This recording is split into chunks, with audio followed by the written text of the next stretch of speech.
Ti sei mai chiesto perché un piano e una chitarra, pur seguendo la stessa nota, suonano in maniera completamente diversa? No, non è solo una questione di contenuto armonico e di frequenze, ma è l'invisibile architettura sonora dell'inviluppo che modella in maniera univoca il suono di ogni strumento reale, ma non solo. Attack, Decay, Sustain, Release. 4 parametri che reggono il pilastro dell'inviluppo e che si trovano in ogni sintetizzatore o sampler, analogico o digitale che sia.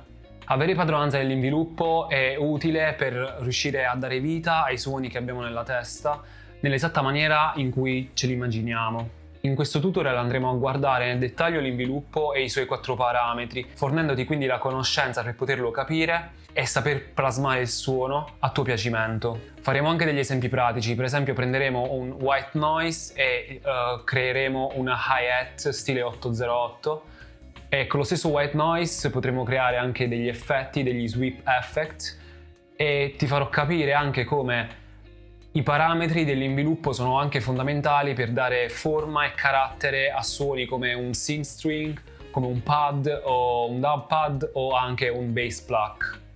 Ok, bando alle ciance, andiamo nel dettaglio.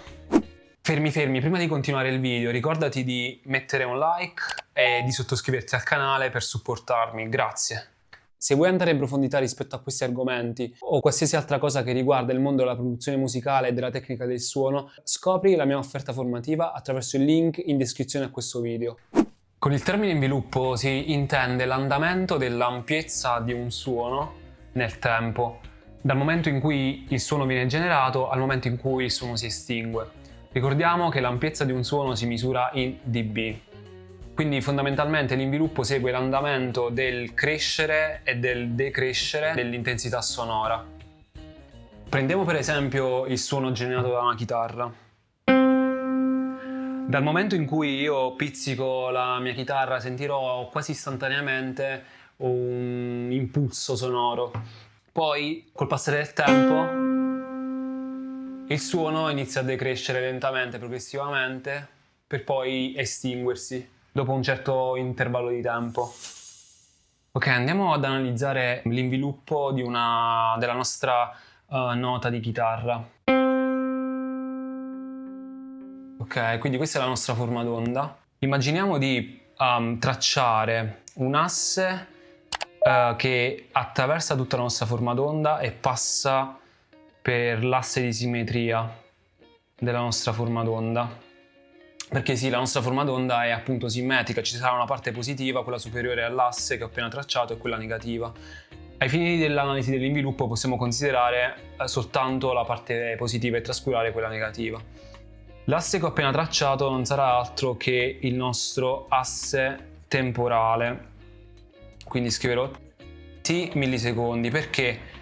Perché il nostro inviluppo in realtà non è altro che viene rappresentato attraverso un grafico tempo ampiezze, proprio perché indica l'andamento dell'ampiezza del segnale sonoro col passare del tempo.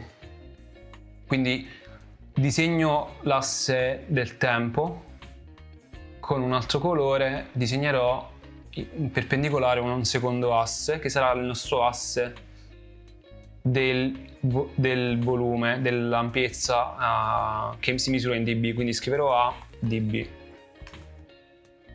Adesso, avendo tracciato questo grafico, possiamo facilmente individuare l'inviluppo di questa forma d'onda, di questo segnale sonoro. Vediamo che il segnale sonoro inizialmente parte da un punto di silenzio, quindi ha un valore di ampiezza uguale a 0, quindi partirò dall'origine del nostro asse cartesiano e poi salirò fino a raggiungere questo che sarà il volume di picco, che viene anche chiamato nel gergo transiente.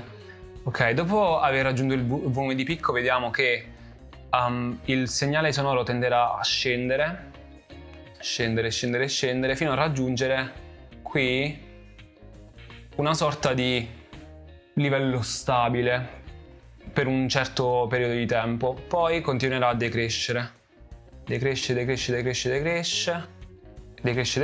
la nota è molto lunga, insomma, fino a poi ad estinguersi. Questo qua è l'andamento del nostro inviluppo. Abbiamo detto che l'inviluppo viene anche chiamato inviluppo ADSR, cioè inviluppo Attack, Decay, Sustain, Release, cioè attacco, decadimento, sostegno, prolungamento e release. Cerchiamo di individuare queste quattro fasi dell'inviluppo nel disegno che ho appena realizzato. Quindi tracciamo una retta che parte dal punto di picco e va in giù fino a intersecare l'asse del tempo. Avremo che l'attacco non è altro, la fase di attacco non è altro che questa. E qua scriveremo proprio attacco. Perfetto. Quindi l'attacco cos'è? Non è altro che l'intervallo di tempo che impiega il segnale sonoro da partire dal suo valore 0, quindi il silenzio, fino a raggiungere il suo valore di picco, cioè il volume massimo, l'intensità sonora massima che il dato suono può raggiungere. Quindi dopo aver raggiunto questo valore di picco, vediamo che il segnale inizierà a decrescere fino a raggiungere, come avevo detto prima, un livello che sembra essere più o meno stabile. Ovviamente questo livello comunque tenderà a crescere perché il suono prima o poi deve dissiparsi, però vediamo che c'è una zona di relativa stabilità che è questa qui che sto evidenziando. Quindi saltiamo un parametro e andiamo direttamente al sostegno. Il sostegno non è altro che questo livello di stabilità, di relativa stabilità, e lo tracciamo così. Diciamo che è questo. E lo chiamiamo sustain. Ok? Quindi il sostegno non è altro che il livello, quindi si misura in dB, che raggiunge il nostro segnale sonoro dopo la fase di picco e dopo la fase di decadimento, di cui parleremo fra poco, ed è un livello sonoro che rimarrà relativamente stabile per un certo intervallo di tempo. Quindi il sustain in italiano possiamo chiamarlo prolungamento, perché è appunto un prolungamento. Ovviamente il suono prima o poi deve dissiparsi, quindi dopo un certo intervallo di tempo comunque il suono si dissiperà, non sarà questo livello veramente costante, ma relativamente costante. Quindi, come abbiamo detto, abbiamo saltato un passaggio, ma come abbiamo detto prima, dopo che il segnale sonoro ha raggiunto il suo intervallo di picco, tenderà a decrescere più o meno rapidamente, e coloriamola in gialla. Questa fase verrà chiamata fase di decadimento, che è questa qui. Ok, quindi il decadimento non è altro che l'intervallo di tempo, quindi si misura anche questo in millisecondi, che intercorre dal momento in cui il segnale sonoro ha raggiunto il livello di picco a quando raggiunge il livello di relativa stabilità, quindi di sostegno. Decadimento l'ho tracciato sull'asse del tempo, quindi si misura come l'attacco in millisecondi.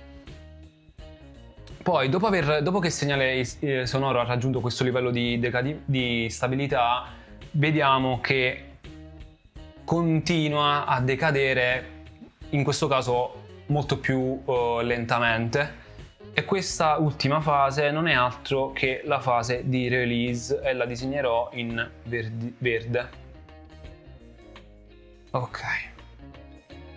Ok, questo sarà il nostro release. Perfetto. Facciamo un recap. Quindi il segnale sonoro partirà da un valore di ampiezza 0, quindi ci sarà il silenzio, per poi raggiungere il suo livello di picco.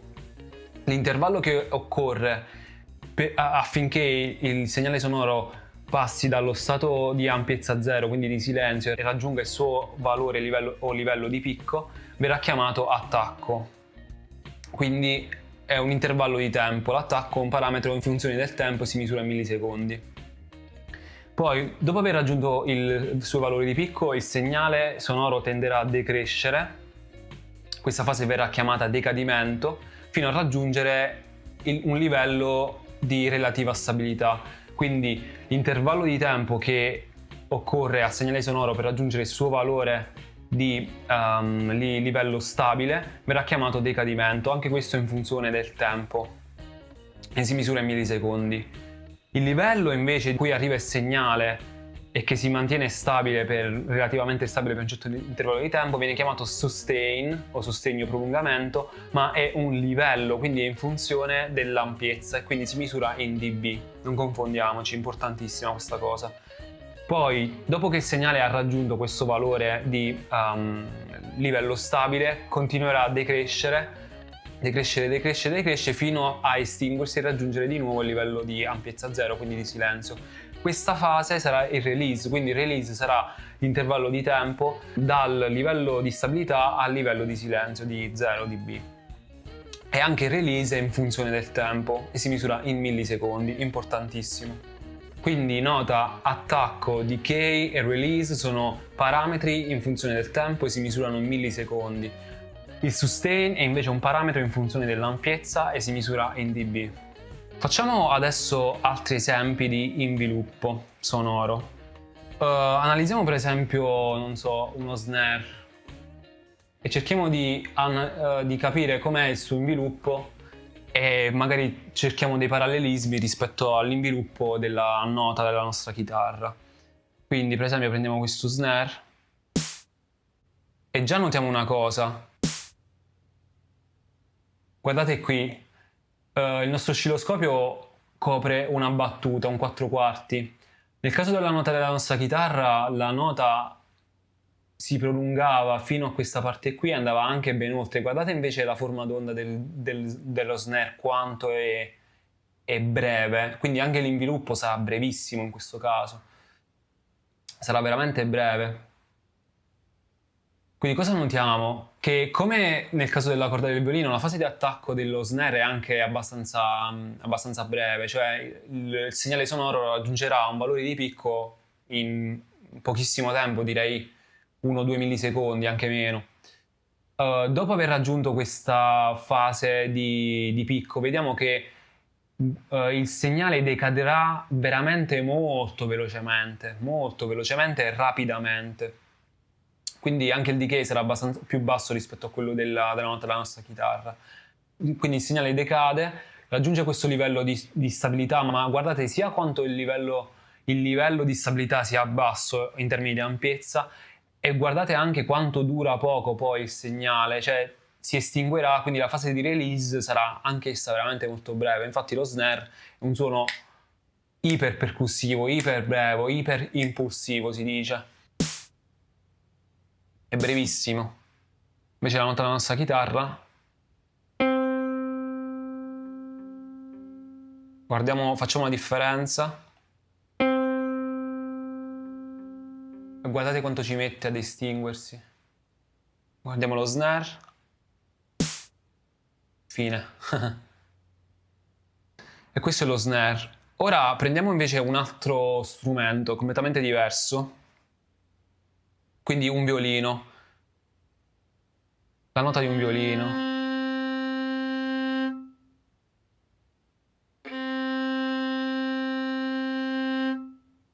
Che cosa possiamo vedere di questa forma d'onda? Che guardate la fase di attacco invece quanto è più lenta, cioè il livello dell'intensità sonora del segnale ci metterà veramente molto tempo per passare dal livello di silenzio, quindi il livello 0, fino ad arrivare al suo livello di picco, che possiamo dire che non so nemmeno se è questo o magari invece questo.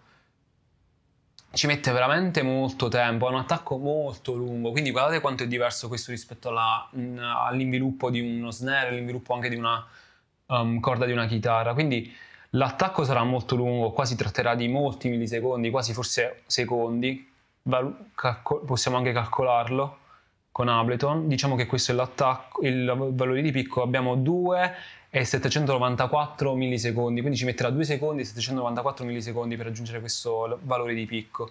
Poi vediamo che dopo aver raggiunto il valore di picco c'è un decadimento abbastanza veloce, sarà 124 millisecondi mi dice Ableton. Questo sarà il livello di sostegno, ok?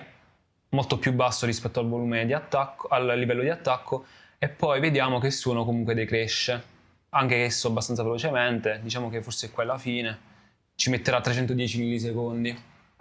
Quindi vedete come un inviluppo cambia totalmente il colore e il timbro del suono ed è una delle cose fondamentali che caratterizza ciascun suono. Perché è importante conoscere queste cose? Perché capire l'inviluppo è fondamentale per poter manipolare il suono e dare vita ai suoni esattamente come ce li immaginiamo. Facciamo degli esempi. Ok, questa era la prima parte del video tutorial dedicato all'inviluppo. La seconda parte uscirà fra, diciamo, un paio di settimane. Stay tuned. Se il video ti è piaciuto, ricorda di mettere un like e di sottoscriverti al canale, mi aiuterebbe veramente tantissimo, grazie mille. E ci vediamo con la seconda parte del video sull'inviluppo.